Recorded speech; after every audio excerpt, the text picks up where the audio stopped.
নমস্কার, আমি মানস মণ্ডল। আপনারা দেখছেন quick solution by Manas.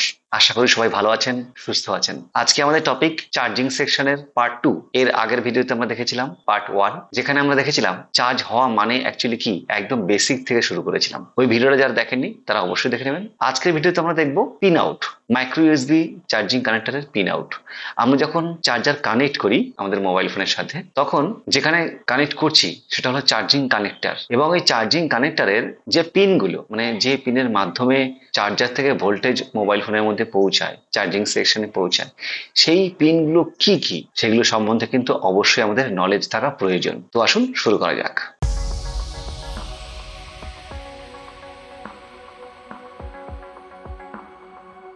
Micro USB মানে যেটাকে আমরা 3500 বলতে পারি, V8 বলতে পারি, টাইপ বি বলতে পারি, যাই বলি না কেন, ব্যাপারটা সেই একই। তো এই মাইক্রো ইউএসবির পিন আউট গুলো একটু আমরা জানবো। একটা সময় ছিল যখন N70 মানে নোকিয়া সরু পিন, তার আগে ছিল নোকিয়া মোটা পিন, এইগুলোর পরে যখন মাইক্রোম্যাক্স ফোন গুলো এলো বা চায়নার কিছু ফোন এলো যেগুলো তো এই V8, তখন আমরা ওটাকে V8 বলতাম, 3500 বলতাম। টাইপ বি তো পরে, মানে টাইপ সি আসার পরে এর নাম হয়ে গেল টাইপ বি। আসলটা টাইপ বি নয়, টাইপ বি অন্য একটা পিন, এর ডাক নাম টাইপ বি। এটা অ্যাকচুয়ালি নাম হলো মাইক্রো ইউএসবি। যখন এই চার্জিং কানেক্টরের ফোনগুলো মার্কেটে এলো এবং সেগুলো যদি কোনো কারণে ভেঙে যায়, কাস্টমার এসে বলছে কি, আমাকে নোকিয়া সরু পিন করে দাও। ওরা তো N70 বলছে না, বলছেন আমাকে নোকিয়া সরু পিন করে দাও। তা আমি না চাইলেও আমাকে কাজটা করতে হতো, তার কারণ না করলে অন্য দোকানদার করবে, মানে কাস্টমারটা চলে যাবে, আর কাস্টমার চলে গেলে কত দুঃখ হয়। তা করে দিতাম। তখন ওই চার্জিং পিনটা খুলে এই ভি বাস আর গ্রাউন্ড, এই দুটো পিন কানেক্ট করে দিতাম নোকিয়া N70 চার্জিং কানেক্টরের সাথে। এই যে ভি বাস,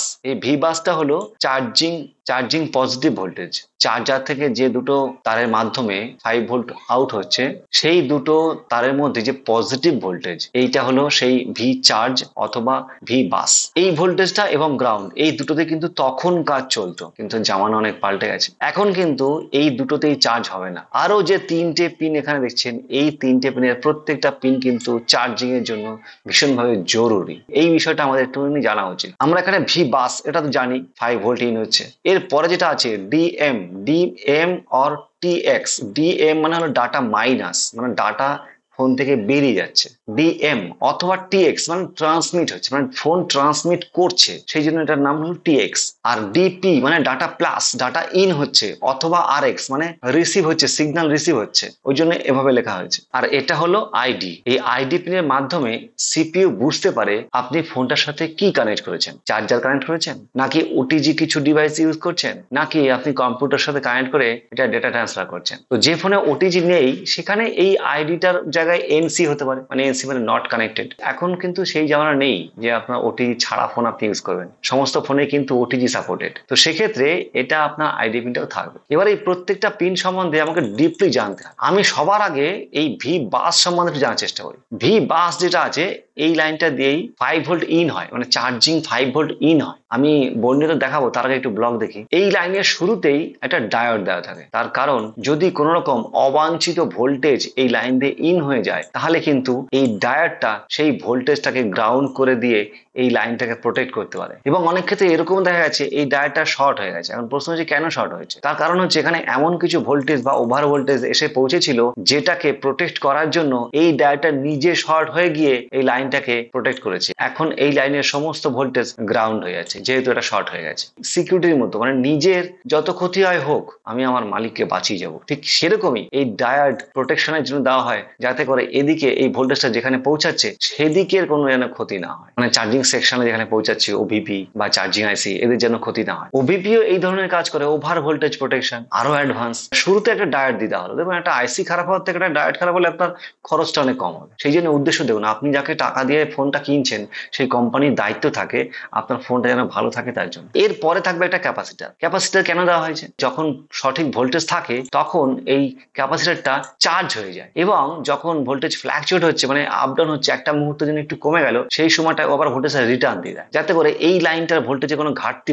না হয়। মানে এক প্রকার ঘাটতি পূরণ করলো এই ক্যাপাসিটার। আরো কাজ আছে, সে কি করলো, এখানে যদি কোনো অবাঞ্ছিত ফ্রিকোয়েন্সি ইন হয়ে যায়, সেই ফ্রিকোয়েন্সি গুলোকে কিন্তু গ্রাউন্ড করে দেয়। তার কারণ আমরা জানি একটা ক্যাপাসিটার এসি কে পাস করে। যদি আপনি ক্যাপাসিটরের ডিটেলস ভিডিও দেখতে চান, ডেসক্রিপশনে লিংক দেওয়া আছে, আপনি দেখে নেবেন। একটা ক্যাপাসিটারের কিন্তু প্রচুর গুরুত্ব। একটা মোবাইল ফোনের মধ্যে আপনি দেখবেন সব থেকে বেশি সংখ্যায় থাকে ক্যাপাসিটার। তো ওটা দেখে নেবেন, আমি এখন আর বেশি বলছি না। এই যে এইটুকু যে বিষয়টা আমরা এতক্ষণ ধরে দেখলাম, এই বিষয়টুকু দেওয়া রয়েছে আমাদের নিচে যে সাববোর্ড রয়েছে মোবাইল ফোনের, সেই সাববোর্ডে রয়েছে এই লাইনটুকু। চলুন একটু বর্ণিত দেখা যাক এই বিষয়টা। এই দেখুন, এটা হলো চার্জিং কানেক্টর। এই চার্জিং কানেক্টরের এইটা হলো গ্রাউন্ড, আর এটা হলো ভি বাস। এবং এই লাইনটা কোথায় যাচ্ছে দেখুন প্রথমে, এই দেখুন সেই ডায়োডটা, সে যে ডায়োডটা আমাদের লাইনটাকে প্রোটেক্ট করছে। তারপরে দেখুন একটা ক্যাপাসিটর দেওয়া রয়েছে, একটা ছোট ক্যাপাসিটর দেওয়া আছে, একটা রেজিস্টার দেওয়া আছে। এই রেজিস্টারটা লজিক লো রাখে। যখন ধরুন চার্জার খোলা আছে তখন লজিক লো রাখার জন্য এই রেজিস্টারটা দেওয়া হয়। তাহলে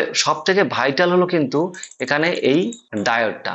এরপরে দেখুন এই লাইনটা কোথায় গেছে, এই লাইনটা গেছে আমাদের B2B কানেক্টর, মানে সাববোর্ডের যে B2B কানেক্টর, সেখানে গেছে এই লাইনটা। 5খানা পিনে এই ভি বাস লাইনটা ইন হয়েছে। মানে যেহেতু এখান থেকে হাই অ্যাম্পিয়ার পাস হবে, সেহেতু একটা পিনে কিন্তু ভরসা নয়, ওই জন্য 5টা পিন দেওয়া হয়েছে। এরপরে এই ভোল্টেজটা B2B ফ্লেক্স দিয়ে চলে যাচ্ছে মাদারবোর্ডে। এই দেখুন মাদারবোর্ডের B2B কানেক্টর এটা। ওই যে B2B ফ্লেক্স, যেটা ওটাকে অনেকে মেইন ফ্লেক্সও বলে, ওই ফ্লেক্সের মাধ্যমে এখানে 29 এবং 30 নাম্বার। শুধু তাই নয়, এখানে আরো 3টে পিন আছে, এই 3টে পিনও আছে। এই নিচে যে 5টা দেখলেন, এখানেও সেই 5টা পিন, সব মিলিয়ে এই 5টা পিনে 5 ভোল্টটা ইন হচ্ছে। এবং তারপরে এটা কোথায় যাচ্ছে দেখুন, এরপরটা যাচ্ছে ওভিপি আইসি এবং তারপরে চার্জিং আইসি। ওভিপি আইসি, চার্জিং আইসিতে ভোল্টেজটা কিভাবে এটা প্রসেস হচ্ছে, তারপরে সেই ভোল্টেজ দিয়ে চার্জ হচ্ছে, এই সব কিছু জানবো আমরা নেক্সট ভিডিওতে। এই যে সাববোর্ডের সাথে যে ফ্লেক্সটা কানেক্ট করা থাকে, এই ফ্লেক্সটা খারাপ থাকলেও কিন্তু অনেক সময় চার্জ হবে না। চার্জিং কানেক্টর চেঞ্জ করার পরে কিন্তু আমরা এই সমস্যা দেখতে পারি, মানে চার্জ হচ্ছে না, সেক্ষেত্রে ওই ফ্লেক্সটা কিন্তু খারাপ থাকে। এবার আপনি হঠাৎ করে ফ্লেক্স চেঞ্জ করতে যাবেন না, তার কারণ যে ফ্লেক্সটা অলরেডি এখানে লাগানো আছে সেটা হলো অরিজিনাল ফ্লেক্স, আর আপনি যে মার্কেট থেকে ফ্লেক্সটা কিনবেন সেটা অরিজিনাল হচ্ছে না। ওই ফ্লেক্সটাকে কিভাবে আপনি রিপেয়ার করবেন তার ডিটেলস ভিডিও উইথ প্র্যাকটিক্যাল আমরা কিন্তু দেখবো এরপরের ভিডিওতে। যদি আপনি সাবস্ক্রাইব করে নেন তাহলে ওই ভিডিওর নোটিফিকেশন আপনার কাছে পৌঁছে যাবে। তো আজকের ভিডিও কেমন লাগলো অবশ্যই কমেন্টস করে জানাবেন। আপনার কমেন্টস পড়তে কিন্তু আমার খুব ভালো লাগে। দেখা হচ্ছে পরের ভিডিওতে, সবাই ভালো থাকবেন।